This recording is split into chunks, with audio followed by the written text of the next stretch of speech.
I want to make the RoboTaxi the default benchmark standard for transportation. After Elon made the announcement, we called the fleet team and said, place an order for 100 RoboTaxis. I have no idea what they cost, but I'm going to tell you right now, my network is going to want 10,000 of these things. But we've got things on the ground. We've got things in the air. Zipline is in Dallas, which is the drone delivery. Cargo's flying around. You got people going around in AVs. The X factor on this autonomous story is how much safer it is. Ignite your curiosity with Austin Next. I explore how ecosystems are built and how tech shapes the future. Austin is the frontier. It's where innovation takes root and new myths are made. Join what's next. Jeff, welcome to Austin Next. Thank you. So I think this is going to be fun about all things like robotaxis and mobility and everything that's kind of going on here in Austin. So I heard and obviously was told that kind of prior to the RoboTaxi launch that just happened a couple weeks ago, Outdoorsy went and announced that you were pre-ordering 100 of the, one of the questions is it the cyber cabs or is it the RoboTaxis? We'll get into that. And then explain to me how that move fits with what Outdoorsy is doing. Yeah, well, as you probably might recall, when Elon announced the RoboTaxi product, was a while back, the very next morning, we had a very good relationship with the fleet team at Tesla, and one of the reasons for that is the Outdoorsy marketplace features more than RVs. A lot of people think of it as an RV marketplace, which it started that way, but we have a lot of cars on the marketplace, and a lot of those cars are Teslas. So we already had a lot of listers listing Teslas in our marketplace, and we were using the Tesla Fleet API, which is the Fleet API gives us telemetry data on Tesla vehicles, such as like location, speed, idle, active, those kind of things. And we use that because we have an embedded insurance business inside of our marketplace. We insure vehicles. And when you get telemetrics from vehicles, it helps with your insurance process, right? Because you know what the status of the vehicle is. But we had a lot of listers on the marketplace who were listing Teslas. And when, and we've been using the Fleet API, when Elon announced the RoboTaxi, which I think is the official name now, we clearly saw the opportunity to expand the asset class of listings in our marketplace to feature RoboTaxis. And I'll explain this in a moment. So the very next morning, we called the fleet team at Tesla and I said, I want to get an order in. How many can I order? And they go, well, how many do you want? And I go, well, we have a professional network of pro fleet operators on our platform in 11 countries and 4,800 cities. They've done over $3.5 billion in transactions. So my guess is I'm probably going to want to order 5,000 to 10,000 RoboTaxis and put them in the hands of my fleet pros around the world. A fleet pro is somebody like, imagine somebody in Atlanta, Georgia, or San Francisco, or Paris, France, or Frankfurt, Germany, and they've got 300 to 500 RVs or camper vans, but they also rent cars. They're professional operators. So these, a lot of times we think of rental car companies, we think of Hertz and Avis and so on, but around the world, there are private rental businesses that make up a lot of the GDP of the rental industry. And these folks will rent camper vans, they'll rent RVs, they rent cars, and they're real excited about the Tesla RoboTaxi because one of the issues you have when you rent cars and you rent RVs is, of course, you have a human operator. If you're a pro and you want to get a bunch of RoboTaxis and put them out in the market, you're able to essentially eliminate the challenges associated with trying to find operators to operate the vehicles, i.e. taxi drivers. And as well, our pros are well suited for RoboTaxis because imagine this, if you're a pro and you have an RV inventory, chances are you have a really big lot, right? Because RVs take up a big footprint. And you have the ability to wash the RVs and you can detail them, you can vacuum them out, you can deal with like tire pressure, you can, inflate tires, you can change tires, which every vehicle, including the RoboTaxi, all maintains a commonality. Everybody still got air inflatable rubber tires. That also leads into our roadside service program. We have 40,000 roadside service professionals that protect all of our customers around the world. So if a customer is out in the vehicle and there's a flat tire or there's a dead battery or they lock themselves in the vehicle, our roadside services team can get to the customer, get them safely out of the vehicle, maybe repair the wheel or the tire, change the tire for them, et cetera, et cetera. So I'm assuming So I'm assuming in the sense that the way it works today, right? I'm going to go rent an RV or whatever. I'll go on the marketplace. I'll rent the single RV. Obviously, I'm operating it. The That's right. RoboTaxi is obviously a very different model, and obviously we was just seeing the beginning of the launch. Same thing with like Waymo's. It's got the app. So how it's going to be a very different, because these things got to be flying around everywhere instead of just sitting in a lot waiting for the next, person to rent. So how, or obviously you can rent ahead and obviously line those up. How is that going to work in this model? Yeah, the way it works is obviously, as you know, today, you're not able to talk to a human operator in a robotaxi because it doesn't require a human operator. So you have to have your software talk to the car as if it were talking to a human. I've got to be able to tell the car, can you come back to the lot and get washed? Can you come back to the lot because I got to vacuum you out because the bachelorette party, they spilled all their popcorn and I got to clean the car, or we need to check the tire pressure, inflate the tires, or change the tire. We can't talk to a human to do that, right? So we have to use software that can talk to the vehicle. And for Tesla, for all the obvious reasons, they're probably not going to create a write access to their API for a while. That means I can write to the car, I can command the car.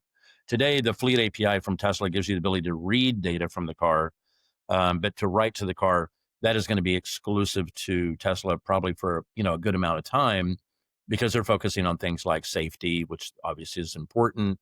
But at some point, we think that Tesla, we know Elon's vision is that we believe this product will change transportation around the world. And there are a lot of cities where the Tesla team is going to run their own service. The big cities, Austin, Los Angeles, San Francisco. But we think because of our pro network, as I mentioned, we have 11,000 pros in 11 countries, 4,800 cities that have lots. They already have electrical infrastructure at those lots. They have wash stations. They have teams that can vacuum out and clean and detail cars and do the windows and inflate the tires. And we think that the Tesla team is going to be excited about the fact that there's this massive pro network. And that pro network also is a network group of people. So I'll give you an example.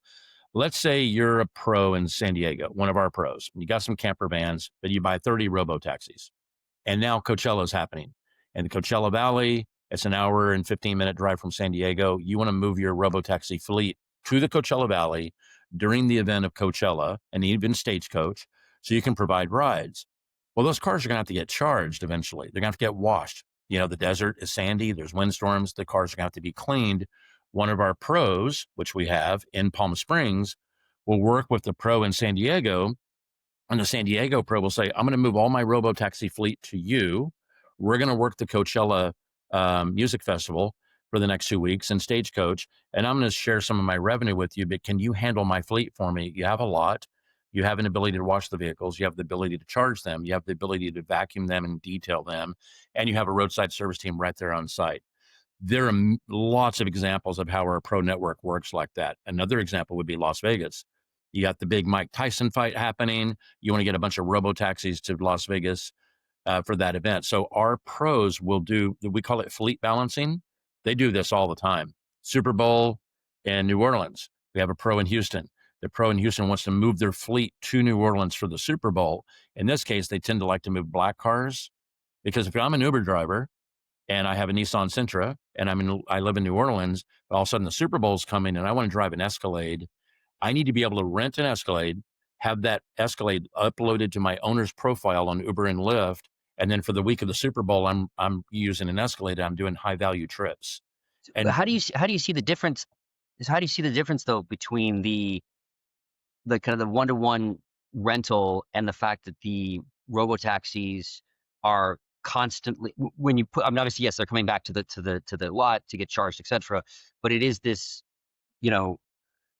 thing that is always out there, right? Like if it's back at the lot, you're not going to rent out your robotaxi. It needs to be within, I want it to show up within a minute or two. Like, anyway. Yeah. So how do you see that different in an expansion of the model that you're doing? Well, we'll have to integrate with the dispatch software that Tesla is building for, dispatching the RoboTaxi. We think they will open that up. I mean, if you kind of go back in history, remember when Steve Jobs, they announced the iPhone and Steve was kind of an opponent to anyone building software for Apple products. So Steve's view was it was a walled garden, a closed ecosystem. The only people who could build software for Apple products were Apple people. And his team convinced him to build an app store for the iPhone. And it opened up the iPhone to third-party partners. You have to follow the rules. They give you a published API. They give you the rules of how you work with their API. They approve you for putting your app on the iPhone. And, of course, the rest is history. There's no more Nokia. There's no more BlackBerry, essentially. And there's no more Windows Mobile. Also became a revenue source for them. Yeah, Elon Musk is obviously probably one of the most bright, intelligent human beings on the planet. And we know that he thinks the same way, which is, I want to make the RoboTaxi the default benchmark standard for transportation. And one way to do that, well, over time, he'll want to open the software for very trusted partners to be able to work with their dispatch software. Because our company, we have a software product called Wheelbase. Wheelbase is the reservation management, fleet management software that our pros use, and they all network with one another. So I can connect 11,000 professional companies around the world on a network using this Wheelbase software. It's very similar if you go to a hotel and you walk up to the reservation desk and they have that computer and they're saying, okay, I've got 300 hotel rooms in my hotel here. I'm going to put you in my nicest room. I'm going to upgrade you to this suite, all that kind of stuff. It's very similar to how our software works, but it works for mobility assets, RVs, camper vans. We even do motorcycles, cars, and of course, autonomous. But you're right. The big question will be, we think this is going to be a trend, and a lot of people aren't talking about it yet. This is what we think will happen. The RoboTaxi today is called a RoboTaxi because the taxi experience for a consumer typically is, I want to go from point A to point B. So I'm going to go from the convention center to the restaurant, or I'm going to go from the restaurant to my house.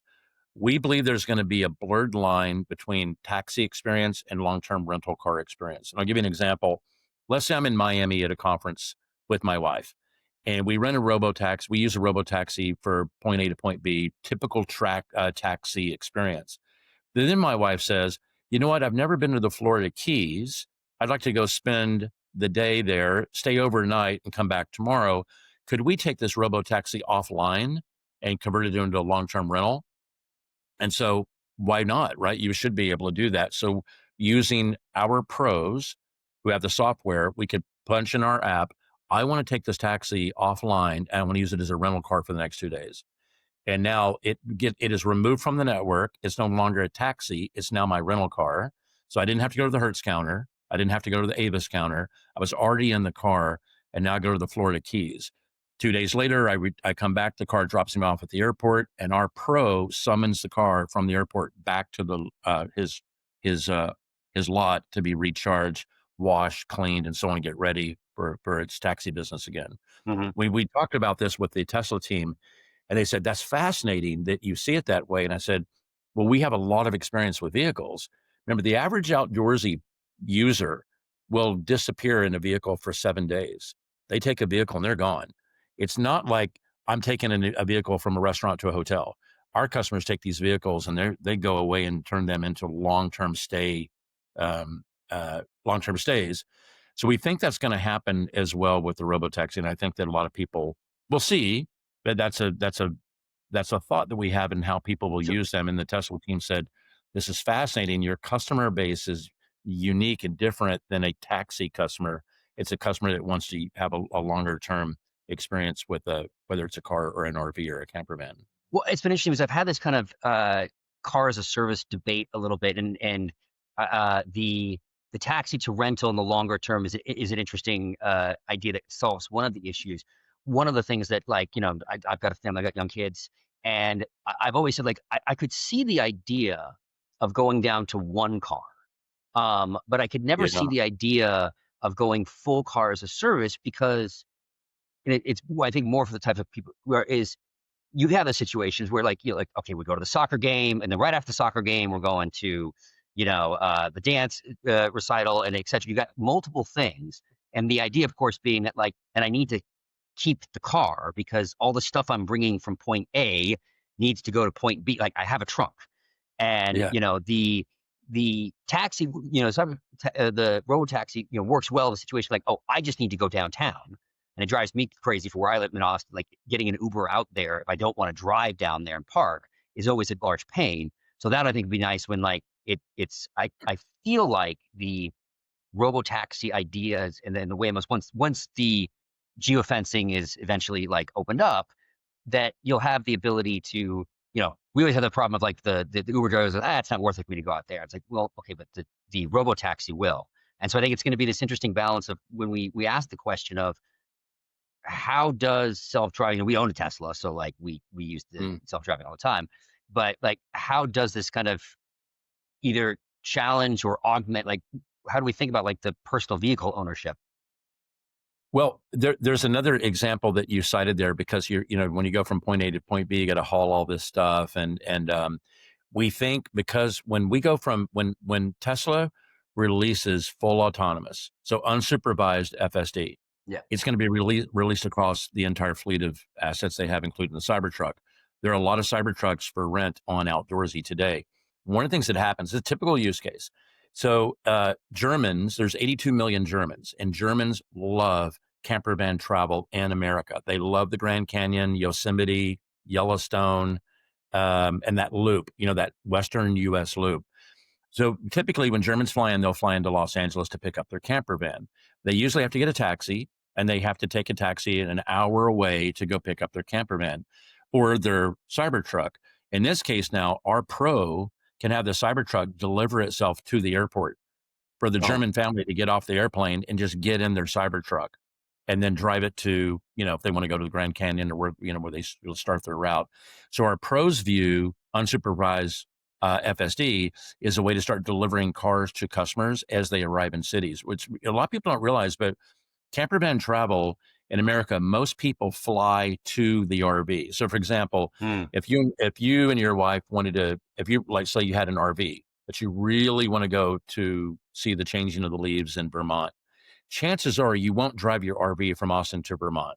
You'll probably fly from Austin to Burlington, Vermont. You'll get off the airplane and you'll have an Outdoorsy rental waiting for you because that's how you're going to go see, because, that's a lot of driving. We don't have a lot of time for that. So what happens now is you land in the Burlington, Vermont airport, then you get a taxi and you go to the Pro who has the fleet of RVs you're going to rent from. And sometimes that can be a 45-minute trip from the airport. Now you fly to Burlington, Vermont, and your Pro dispatches your Cybertruck to you, and it arrives and it picks you up because it's unsupervised FSD, and then you get in your Cybertruck and you tour around. I think you're going to see Cybertrucks become very popular for this, and I think you're going to see a lot of camping accessories attaching to the Cybertruck because of this. It's a very popular thing to do, especially in Europe. I was going to say, I think that the Tesla car delivering itself to the customer was really that was the first set of that, and like the amount of hassle, it's just being like the Austin airport, right? Either going and getting a rental car or trying to get to that spot. Like, there's not a lot that I would pick where like where Uber is at the Austin airport is just awful, and like getting out there. But the idea of like, can you just pick me up, have my autonomous vehicle come and and then get it, and then of course you have this idea like very similar and like that you have with like the Airbnb model, right? Is we do this. We fly to Vermont, right? We're going to go exchange. We have a Tesla. All of FSD's on there. Like, we're now in this game of we're like, great. Well, can my Tesla, make me some money while we're out of town and go be a self-driving taxi for, a week or whatever. Yeah. Yeah. I think, so one of the things is when you travel to Germany, there's a company in Germany called McRent, and they call them caravan. They don't use the term RV in Europe. It's called caravanning. But if you fly into Germany, you say land at the Munich airport, I can walk over to a rental car counter called McRent, and I can get my camper van, and I can go on my camper van trip to, the Black Forest or wherever I want to go. And it's, it's got my little stove, and it's got my bed, linen kit, kitchen kit, and all that kind of stuff. So Europeans are very used to arriving at an airport and having their vehicle there waiting for them. In America, you just don't see that with the camping culture. There aren't camper vans and vehicles at airports waiting for you for your camping trip. It's just the rental car companies, really, right? Most part, it's just rental car companies. So we envision a world where is that due to space of parking in the airport? Like, what do you see the difference driving that? I think it's just because it's RVs in America are bigger, so they require bigger lots. Hertz doesn't really want to dedicate a lot for a bunch of RVs because they're 30 feet, they're huge, they're harder to maintain. They're like, they have their own septic systems on board. They have their own water systems, their own electrical systems. It's just not something Hertz wants to do. But what I'm sharing here is that a lot of people will travel to America and be able to have a Cybertruck delivered right in the Cybertruck. You can have the camping equipment put in there, Mhm. you can have the camping gear, all that kind of stuff, and the Cybertruck can be delivered right to the airport for the family that wants to go on not a traditional rental car experience, but they want to go on a camping experience. So as we think about RoboTaxi, like we ordered 100 RoboTaxis. The day after Elon made the announcement, we called the fleet team and said, we're placing an order for 100 RoboTaxis. I have no idea what they cost, but I'm going to tell you right now, my network is going to want 10,000 of these things. I can already tell you because I know the customer base really well. We have 40 million customers have come through the Outdoorsy platform, and that they're desperate for a product like this. But we view it as more than just RoboTaxi. We view it as autonomous, full SFD, FSD across the entire asset class of what Tesla makes, which includes the Cybertruck. And that's what Elon's been very vocal about. He goes, the Cybertruck will also be a RoboTaxi. It'll be capable of unsupervised FSD. Yeah. And So that's a how are you going to think about that difference? To your point is if every Tesla is autonomous, and then I think assuming that we have the cyber cab, like that gold, non no steering wheel kind of thing, or the yeah. was it the Robobus, I think was the other one. Like, what do you see as the differentiation between like those two types of vehicles? There, we know. Well, the Cybertruck in particular is actually, if you watch some of the videos, you will see people in Model Ys and Model Xs that are now buying these inflatable beds. People love to go camping in their Teslas. It's Hmm. like a new thing. Young people love to go camping, and they've got all these beds for that inflate and so on. There's something that a lot of people don't know about our company is we own RV resorts. We Mm. own Bass Lake Yosemite. Have you ever seen the movie The Great Outdoors with John Candy and Dan Hmm. Aykroyd? That was filmed at our property on Bass Mm. Lake in Yosemite. We own Bayfield, Outdoorsy Bayfield, which is a large RV glamping resort in southern Colorado. We own a glamping resort in Hill Country, Texas. And one of the things that's unique about RV resorts is every RV resort has power poles where you plug in your RV, right? Usually 30 amp and 50 amp. Those power poles are an instant charging infrastructure network for Tesla vehicles because Mm. every vehicle now can go from park to park to park around the country and they can plug in and charge overnight while they're camping. And that takes a lot of that range anxiety away from customers because a lot of customers get nervous about, oh boy, if I've got a Tesla vehicle, I'm going to go from point A to point B and I'm going to drive 1,000 miles. Where am I going to recharge? Well, we have built-in charging infrastructure because of our RV resort investments. And we know that they're popular for camping. People do enjoy camping with them. So It's funny. yeah, We you're right. obviously when we bought the Tesla had the same kind of ideas with like a minivan and a Tesla. And we didn't want to necessarily take it on these long trips, but now we are driving it all over Texas because frankly because of Bucky's and just the supercharger network that they have, and then of course not Yeah. trying to spend $100 every time we stop at Bucky's because the kids want everything. But and it's a failed Right. endeavor, but Yeah. it's interesting that like we all have that kind of range anxiety, and obviously as batteries continue to get better, that's going to go away. But it's been interesting how fast like that supercharger network is getting out there. I mean, I'm as you said, like I happen to be in Huntsville, Alabama today as we're doing this, Wow. and like I was just driving to one of the just driving to get some dinner, and like there were superchargers. Yeah. Yeah. They've done a great job of that. I mean, it's one of the things that the Tesla organization is just incredible. The engineering talent there. So yeah, but because it relates to the robotaxi, it doesn't have a steering wheel. It's going to be primarily urban travel. I do think that those cases that I described, like I'm in Miami, but I want to take my robotaxi offline. I'm already in it. I've Hmm. been using it to go to dinner in my hotel, but now I want to run down to the Florida Keys for a day and keep it overnight at my hotel. I do see that use case happening where people will transfer from an urban taxi experience to maybe a suburban or countryside, day trip in their robotaxi. Their Vermont changing of the leaves. You're in Burlington, you're at a conference, and your wife goes, "Hey, let's go see the changing of the leaves. Let's just take our robotaxi offline and use it for a couple days and drive around and see all the beautiful leaves changing in the autumn." Now you can do that. Before you would have to, well, okay, I got to get out of the taxi. Now I got to go to the. How many times in our lives have we used a taxi to take us to the Hertz lot? right? To go get my rental car from hers. It's kind of funny. And so I think you can see a complete blurring of that. And because that's how our customers like to experience travel. How do you think about the tension of the pricing model, though? I would assume, and you know better than I did, that the per mile revenue for the taxi side is higher than the per mile revenue of if it switches to a rental. So like I'm actually in a situation here, if somebody makes that, if I go to my fleet of 100, whatever it is, right, and they make that switch from the taxi version to the rental version, it's a clear, margin decrease. After 9 years of working with Lloyd's of London, we were appointed a Lloyd's Coverholder about a week and a half ago. It's a very unique distinction because Lloyd's gives about one of those a year to a company. So Uber doesn't have it, Lyft doesn't have it, Airbnb doesn't have it, Turo doesn't have it.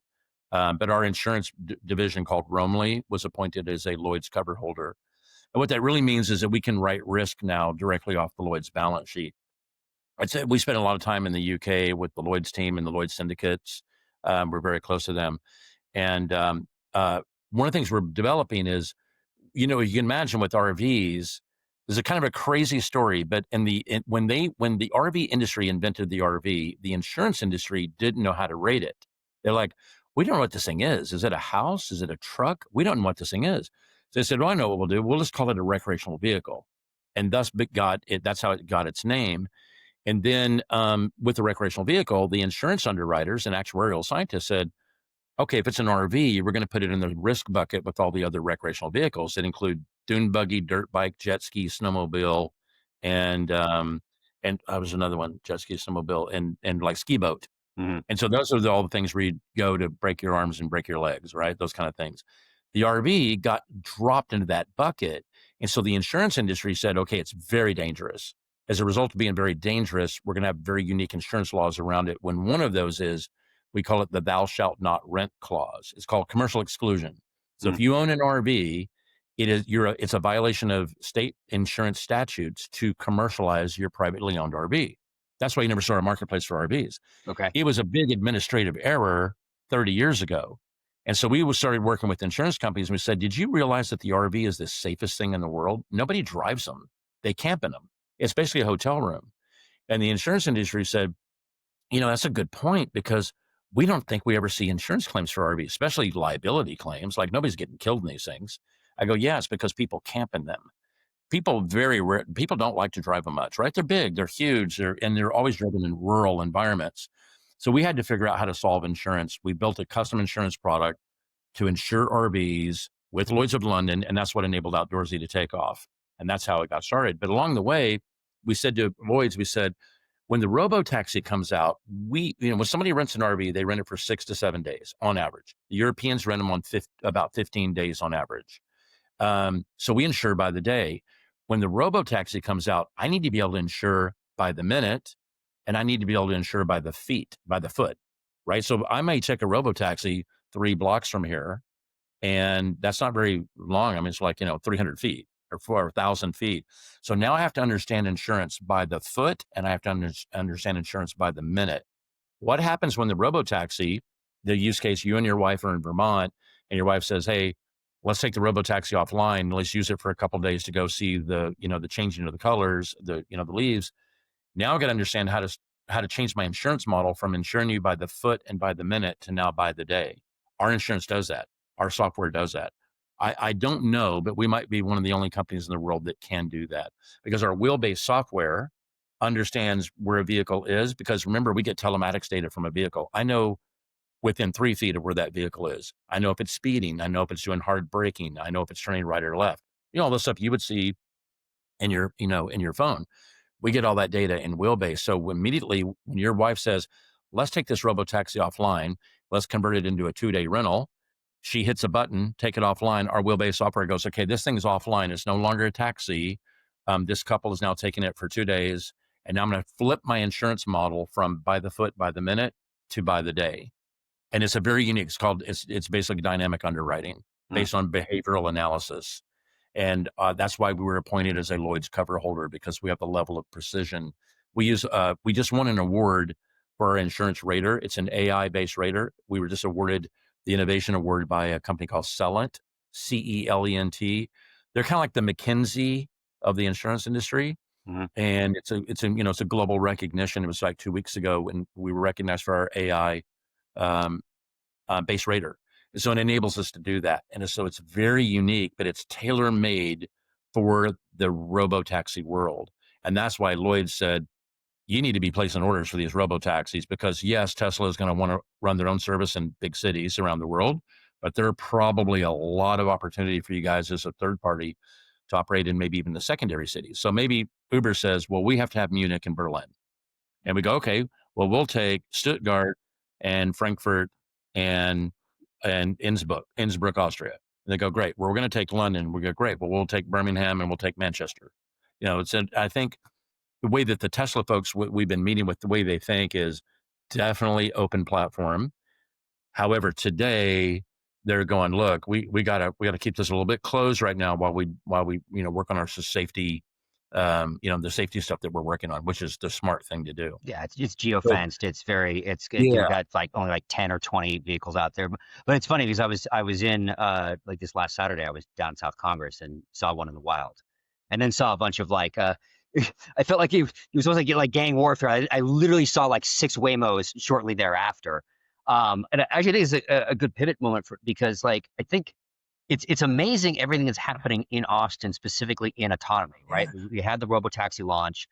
I don't know if I'm sure you've seen the numbers, like the Waymo adoption in Austin is like faster than anywhere else.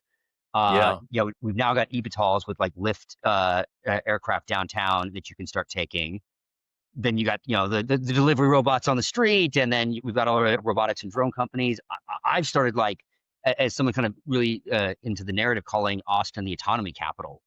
Clearly we are that. First, do you agree, or am I just being too much of a homer? No, I think you're absolutely right. I mean, Twitter was launched in Austin. I think, was it Foursquare? Foursquare was launched in Austin. There's something about Austin. There's just something about the user base here. I think it's young. It's very kind of hip. That's very tech forward. It's a young city, and they take to technology pretty quickly.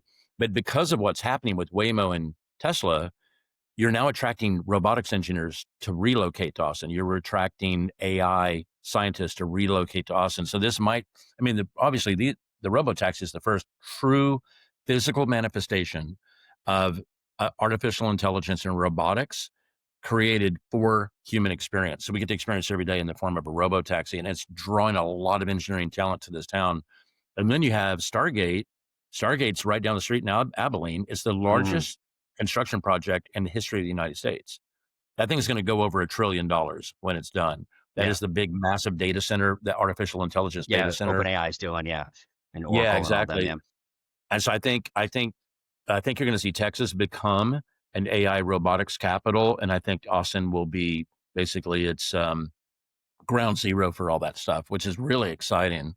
Well, I think about it as it's embodied AI, right? Like if you're going to be building foundational AI, like get to San Francisco, right? Like that's the hub. That kind of makes sense. But when you think about this convergence of the physical and the digital, which it's funny when we say robots, we're usually thinking about like Optimus or Electronics or like the humanoid robot. But I think it's a great point that you make, which is the RoboTaxi it's a robot. It happens to be shaped like a car, but like it is a robot. And you see the same thing, the same thing with like Icon 3D. It's a robotic, printer for housing. Like all of this convergence of the software and the physical, and we build in the advanced manufacturing, or like one of our hot stuff, it's Saronic, which is autonomous drone, naval ships, right? And so it really is both to your point on and I've been trying to figure out like what it is at the core, right? I didn't know that Foursquare had launched here, like the experimentation and openness to trying out these things. We kind of the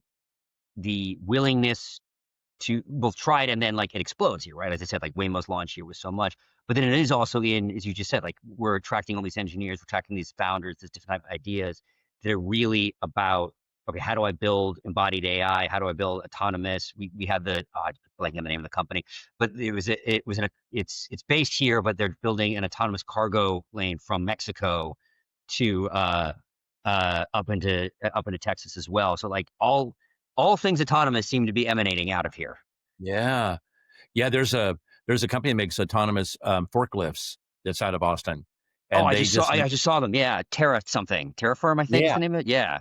Yeah. I was at a conference with them, and they just signed a big contract with Walmart. Like all the Walmart distribution centers will be run by autonomous forklifts. You imagine these forklifts have to navigate clutter and the warehouses and all that stuff, and apparently they're having great results with it. I'm excited about. There's going to be another wave of basically flying human drones that you're able to fly recreationally, and I Yeah. bet you Austin will be a launch place for that because you So have so much open space outside of Austin. Lyft aircraft, they just started doing that downtown. You can use it now. It's like $200 a ride. Yes, I saw that. So Yeah. we're the first They place in the country that has eVTOLs. Is it Zilker Park that they're doing that? Where they pick you up at Zilker? From the video, it looks like it's out of the Palmer Center. Palmer. Okay, yeah. Yeah. How cool is that? Yes. Actually, I was tweeting back and forth with them. I'm like, is this full autonomous? Are you letting me fly? And they're like, it's kind of something in the middle. Like you have control. I'm like, I'm not sure how like you want me to be flying around just yet. Like that feels like autonomous. But I think you have like Joby and all these other all of these other eVTOLs starting to launch. But like we're playing with it here. And then the question is like, as we have all this more, whether it be the delivery robots, the cars, like, I mean, how do you think about that as transportation? And I think by the same time, we're like building fixed rail lines and connect and point eight. I mean, Yeah. it really changes the nature of the conversation of mobility in the city. Yeah, it really does. I mean, imagine like when you're talking about the high-speed rail between Houston and Dallas, the Mhm. bullet train. I mean, that's actually really happening. I spent most of my career in Silicon Valley. This is I hate to say it's like my eighth company. I've been CEO of publicly traded companies, and we wanted to move the company from Silicon Valley to Austin. So we were part of that first wave. I'm originally from Texas. I'm a born and raised Houstonian. Um, Bill Gurley and I are pretty close from the same location in Houston, and I think he lives in Austin now as well. He does. I spent my career in Silicon Valley, and I said, I think the Valley's getting played out. I think it's just getting played out, and I want to do something new and fresh. So we moved the whole company to Austin. We made the decision in 2017. We moved it here in 2018, and kind of got ahead of the big wave. I was And going to it's say, kinda nice. you just, it's been funny. I've seen when you look at data, 2017 does seem to be starting to be that inflection point into the wave that we kind of Yeah. were just in. It's funny because we brought the whole company, all the employees. They were all young. I think everyone was under the age of 30, and only one went back to California. All of them now they're hardcore Texans, and they are like, Texas, this is my state. This is right. Texas has that thing that just, I don't know what it is. It's like, it's an identity thing that like comes into your spirit, and people that love Texas identify it with it quickly. And I don't think it could ever get them out of here now. It attracts the cowboys, whether you realized you were one or not. Yeah. Yeah. It's a really cool state. And, so we moved here because we thought, well, I think Austin's going to be the technological hub of the future. I think it's going to be the new Silicon Valley. And one of my investors came out here. He'd never been to Austin, and I'm driving him around. He goes, "Wow, man, this place is like Palo Alto, but with skyscrapers." I go, this is going to be ground zero for robotics and artificial intelligence. I'm telling you. He's like, "Oh, Jeff, I don't know. I think you're too bullish on Austin." I go, "Trust me, it's going to happen." I'm going to push a little bit on the next Silicon Valley thing because I think that like one of my missions in life is to kill the phrase Silicon Hills, Silicon Beach, Silicon Slopes, and all of those things because we don't want to be the next Silicon Valley. We want to be the first Austin. And there you go. Just like Silicon Valley wasn't 1950s Detroit or wasn't Industrial Manchester, it was all it's the unique ones that you remember and understand that kind of own those kind of first principles. And so to your point, like being connected into autonomy, being connected to robots, all of these things, like we can build physical things because I mean, you look at whether you've got obviously the Gigafactory here, you've got the Starlink factory, you've got the Samsung factory, you've got, Firefly, like we actually do manufacturing here. And that is a very different kind of mentality that is required than in the purely kind of digital space. And I'm painting a broad brush of Silicon Valley, but like, I think that's fine. I guess Silicon Valley should be Silicon Valley, just like Austin should be Austin. And it's only when you make those kinds of differentiations do things happen. But we talked about like what do you see that kind of effect from, since you can't build a rocket downtown? We are a physically larger space, right? Like you got to go out to Bastrop for these kind of things. Yeah. And like, how do you see autonomy kind of playing a role in that connectivity? Because you want that amalgamation effects. You want people to kind of be connected in the density of ideas. But there's going to be a point of like, no, I have to be up in Cedar Park by my Fireflies. That's the room to it, or I'm down in Lockhart for building these things. And so, do you think they can play a very different role in terms of how we kind of bring people together? Y- y- and actually, can you rephrase? I don't know if I completely followed your So line of question. it's more of like that. We talk about like public transportation and rail, and that seems to be one of the things. And I think that autonomy obviously has a very different nature to it. And Mm, as we physically become bigger, right? It's not just everything's done in downtown. It goes from Georgetown to San Marcos to yeah. Bastrop. Can autonomy itself be a connective tissue uh, and helping bring people together in a way that other types of transportation may not have been? Yeah, that's an interesting idea. You would think, yeah, right? Because autonomy. First of all, one of the things we are going to see, and this will be proven out in the data, that the incidence of claims, the incidence of injury, because of removing the human operator, you're going to see better loss data from an insurance standpoint. You're going to see it's going to be a safer form of transportation because Hmm. you eliminate the problem with humans is we get distracted so easily, right? Our phones are ringing and so on, and that contributes to a lot of problems with insurance claims. And so I think one of the net derivative benefits of autonomous will be how safe it is. How much more comfortable will I feel putting my teenage children in an autonomous vehicle versus putting them behind the wheel? I mean, I lost my biggest brother was killed at Oh, age of sorry. 19. My oldest brother was killed at the age of 19 due to, operator error. And today, if he were a young person and he was using an autonomous vehicle, he'd probably live a nice long life. Hmm. Because you eliminate that aspect of human error. And I think that just contributes to society in a way that, I mean, remember there was an era we didn't have ABS brakes and we didn't have seatbelts required. I think as a kid growing up, I don't think our cars had seatbelts in them. Hmm. Isn't that kind of crazy to think? So I think there's that benefit of there's obviously the ease of use and the comfort and convenience and so on. But I think one of the things that Elon Musk will be able to maybe he and his team will hang their hat on is that like we reduce the amount of injuries and deaths in America by X multiple. I think that's going to be the X factor on this autonomous story is how much safer it is. If you're a father of teenagers, the ability to put your kids in an autonomous vehicle versus relying on them to go drive. And then, people do things that are silly. They may sometimes have too much alcohol when they shouldn't, and so on. Imagine what wine country will be like in Napa or in Texas wine country Yeah. when you can get an autonomous vehicle and say, we're going to go wine tasting, and I'm a lot safer not driving and not operating a vehicle. I don't know what the law enforcement will look like in that environment. You know, if you What actually using autonomous vehicles and drinking it's too, I have no idea. Well, it's one of those things. Be interesting to your point. Like, if you're using just my autonomous vehicle that has the steering wheel, there's one thing to kind of be a question mark. But if suddenly we're in a vehicle that has no steering wheel, it's like, well, under no circumstance do I have control of the car. That's right.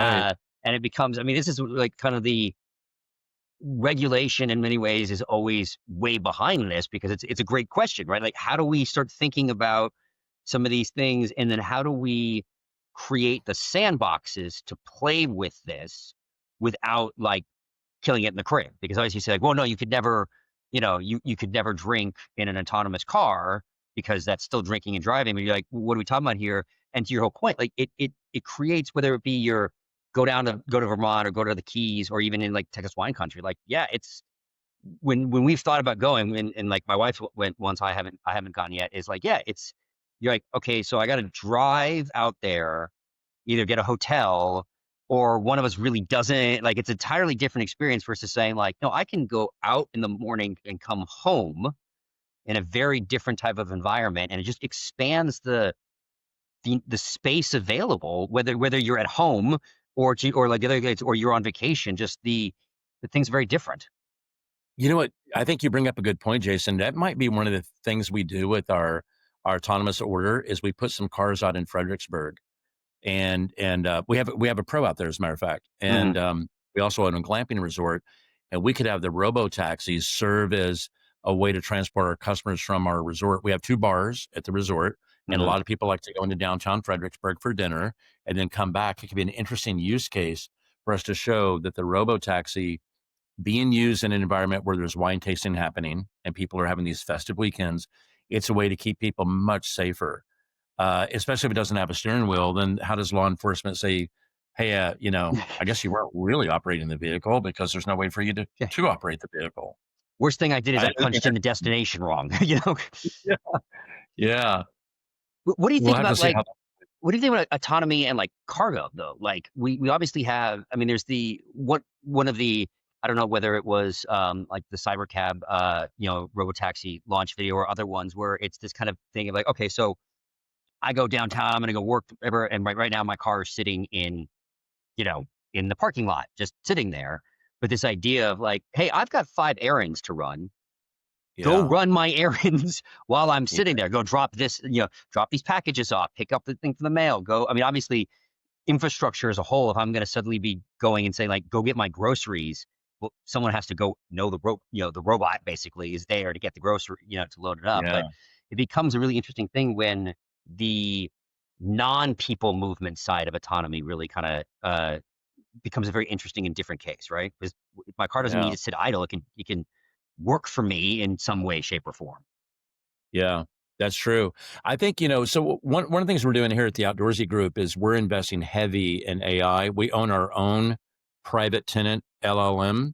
So we don't use public AI. We have our own private AI infrastructure. And if you think about this, the speed of AI is doubling every 3 months. I'll give you kind of an interesting Feels stat. faster than that. It's crazy, right? We're talking about super intelligence in a matter. It'll surpass human probably this year, and we're talking about super intelligence next year. And I shared this with the team the other day. I said 1,000,000 seconds ago was 11 days ago. A million seconds was 11 days ago. Yep. A billion seconds was 1993. A trillion seconds was 29,000 years before Christ on this earth. A trillion seconds. And AI today, and AI LLMs can turn a trillion operations in 3.3 seconds. And so the amount of advancement we're going to see, what you will see in a couple of years, the advancement of AI each week will be the equivalent of all the technological innovation in the entire 20th century. That's the speed at which this is happening. It is beyond anything that humans ever experienced here. A lot of that intelligence will be deployed into autonomous vehicles, right? Because they're basically AI powered robots. Yeah. And so that level of intelligence will be coming into, and then I think you'll see this explosion of robotic applications beyond cars. Like we talked about forklifts, we talked about long haul trucking. There will be cargo planes. I think you're going to see personal flying drones like the Jetson One. You ever get a chance to see that? And some of the drones that we'll be using. Now I'm going to start using autonomous drones to travel around, if I want to get off the highway and the roads, recreational drones, I could fly out to my property in Johnson City or Fredericksburg, and it's completely run by software.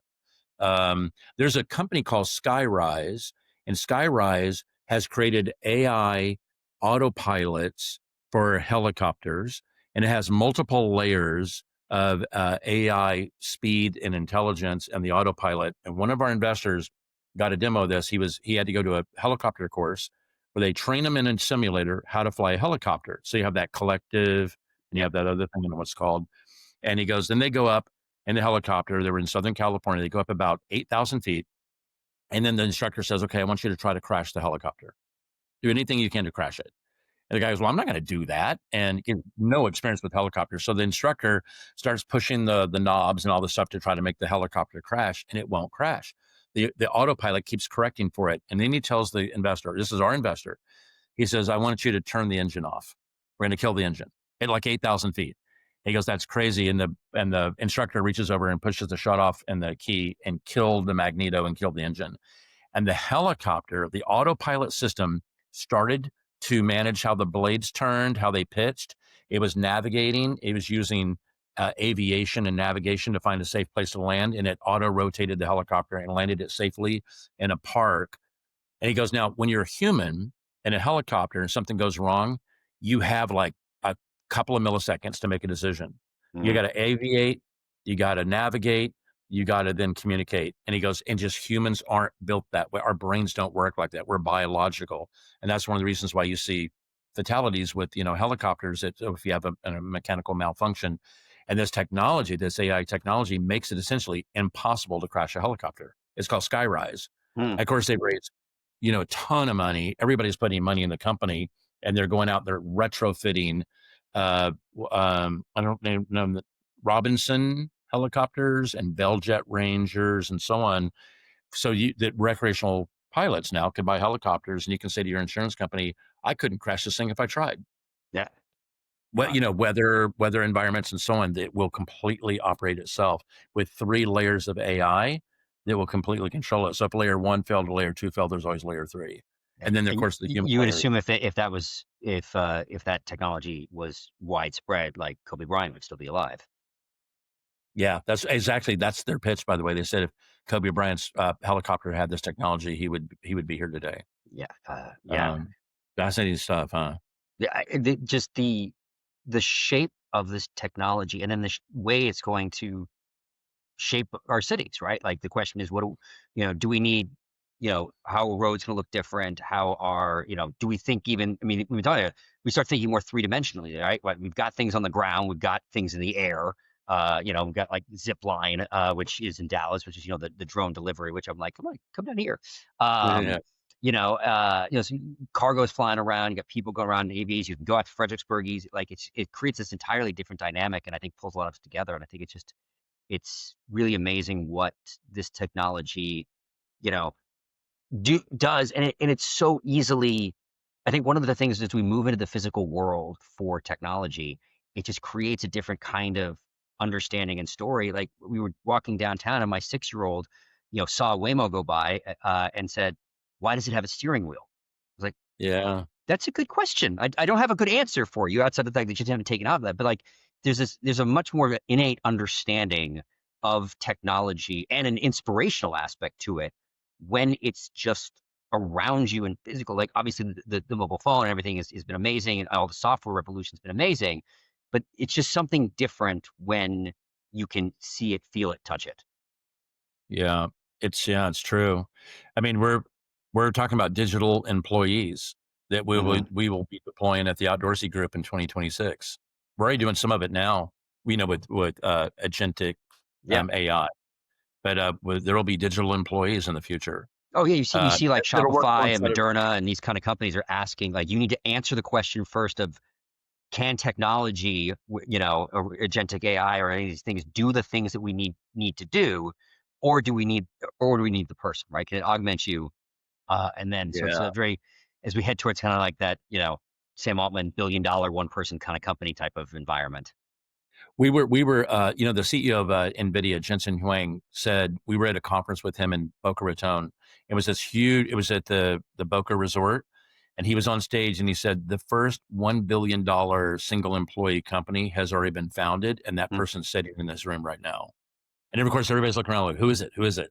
And he didn't unveil that. He said, I'm not going to tell you, but he goes, you will probably see in the future non-human companies that are created by AI agents that go out and raise their own money. They do their own banking. They do their whole thing. And that they're multi-billion-dollar unicorn kind of companies with no humans, all digital employees.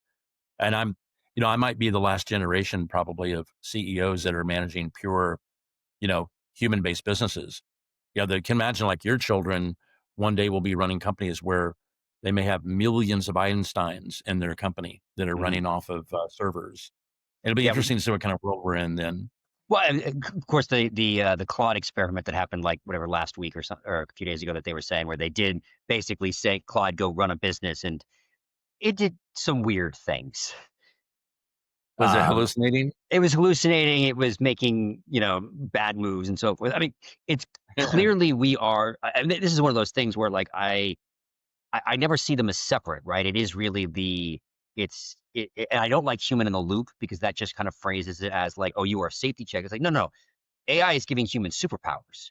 And it's that sense. So like when we bring those kind of the agency, the creativity, the questions, we were asking different questions in the AI versus the execution layer. And I think in research, there's amazing stuff that could be happening. But this idea of it separating out into being like, the AI versus the human in this case, like I think it's a very much more of a merged sense, right? And your point is that you're managing all sorts. In one sense, you say like you're gonna be the last that says it's to have like non-human employees, but of course you have software now. And like it's a lot more powerful in the way that we're thinking about it, but it's not any different in some ways than we're doing now, and in other ways it's completely different in thinking about like how we deploy it, how we use it. Yeah. I'm using a tool right now called 11.ai. If you've used it yet, I don't know. it's my personal assistant, and it has my voice, and it is uncanny how good it's getting. It can actually talk to people as if it were me. It's in a browser, but I can give it tasks. I go, hey, can you set up a meeting? Can you call Jen? Can you send this email to someone? So you have to, I have to connect your apps to it. Yeah. But it will call people, and it'll say, hey, I'm calling on behalf of Jeff. I'm the digital Jeff. And I was playing it to Jen the other day, and she goes, I could not tell it wasn't you. It sounded just like you. It's called 11.ai. I do. So I do use 11. I'm not sure if it is 11 Labs or not, but yeah, I do use 11 Labs. Actually, a lot in the production of the podcast because I have my voice cloned and use it for different things. And it continually gets better in that and how you change and phrase it and it's funny because I don't tell people necessarily like how I use it in the podcast, but when I tell them what is me versus clone voice, they're like, really? I had no idea. And so it's an amazing use case for this.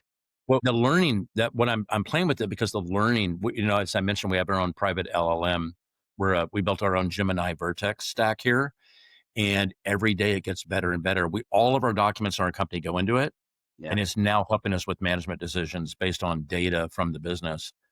Because we have customers all over the world, and we operate in multiple languages. We have German, French, Italian, Spanish, French, Canadian, Quebecois. And it's translating us a lot of things happening in our business for the management team. And it's fast. The real-time translation, I've used that so many times. I pull up on me like, hey, talk to, be a real-time translator between me and this other person in Spanish. But the other thing is like my youngest, is learning Hebrew. And I just the other day, I'm doing ChatGPT, and I was like, just talk to him in Hebrew, go. And it just went off, and I had no idea what was being said, but it was just amazing that the language capabilities and the way that we can kind of connect together now with that. That's so cool. So Jeff, this has been a lot of fun, and we obviously can continue to run down the AI rabbit hole, but I always like to end with the same question. What's next, Austin? Hopefully what you'll see here in 2026 from us is you'll see Outdoorsy with some RoboTaxis in the market. Augmenting the Tesla team with a professionally managed fleet of RoboTaxis that are managed by our company. Our objective over time is we don't want to be in the management of vehicles. We want to get the vehicles into the hands of our pros. As I mentioned, we have 11,000 pros around the world. We're a tech company. But I think at first we'll probably have to learn how to operate them with our software and do a lot of the things that Tesla will be teaching us with their API. That'll be an exciting one for us, and we're anxiously awaiting updates on when we could expect delivery. But we've been told thus far to expect 2026. Yeah, no, I can't wait to receive more of them on the street, and I can't wait to ride one as well. So, Jeff, thank you so much for joining the podcast. Thank you, Jason. Have a great day. So, what's next, Austin? We're glad you've joined us on this journey. Please subscribe at your favorite podcast catcher, leave us a review, and let your colleagues know about us. This will help us grow the podcast and continue bringing you unique interviews and insights. Thanks again for listening, and see you soon.